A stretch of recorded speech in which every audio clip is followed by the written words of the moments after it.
Beneath the vast, endless sky, the sun dipped low, spilling hues of crimson and gold across the horizon.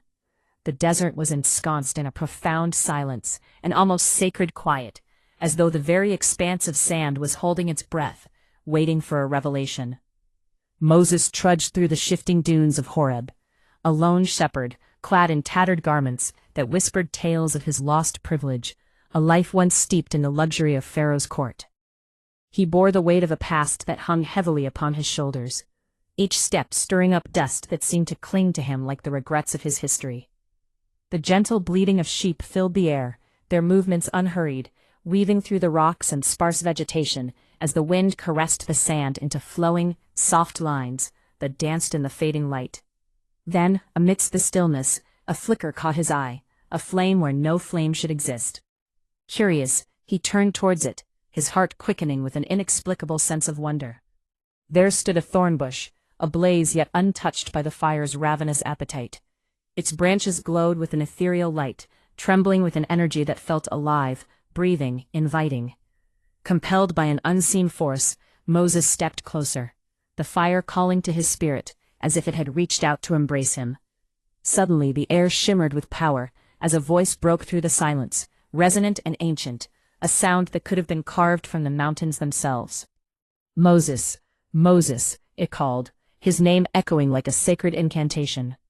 "Here I am," he replied, his voice a mere whisper, almost lost in the desert wind. "Do not come closer. Remove your sandals, for the ground beneath you is holy." As he complied, the warmth of the earth seeped into his skin, the mountain thrumming with a pulse of life that was both startling and invigorating. The voice continued, "I am the God of your fathers, the God of Abraham, the God of Isaac, the God of Jacob." Moses shielded his face, for the brilliance of the flame was overwhelming, a manifestation of the divine that ignited a deep, long-buried yearning within him. "I have heard the cries of my people," the voice declared, striking a chord deep in his heart, "and I have come down to deliver them." The very air seemed to still, as if all of creation paused to listen. Even the sheep ceased their wandering. "Go to Pharaoh," God commanded. "Lead my people out of Egypt." A shudder coursed through Moses, the enormity of the task sinking in. He felt the shadow of his past loom large, the insignificance of a shepherd standing before the vastness of eternity. "Who am I," he murmured, "to do such a thing?" With a tenderness that could shatter stone, the flame responded, "I will be with you." Doubt crept in, his confidence wavering.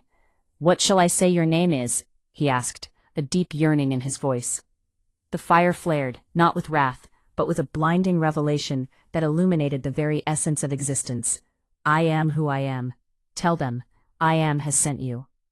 As the light dimmed, the flame remained steadfast, a beacon of patience and eternity, as if it awaited his next breath, his next decision. In that moment, Moses felt the desert transform him, the weight of his insignificance lifted, replaced by a profound calling. He understood that the fire had marked him, irrevocably altering his path. He would no longer walk the sands as a mere shepherd. The destiny woven into the fabric of his being surged forth, and with it, a purpose that would echo through time.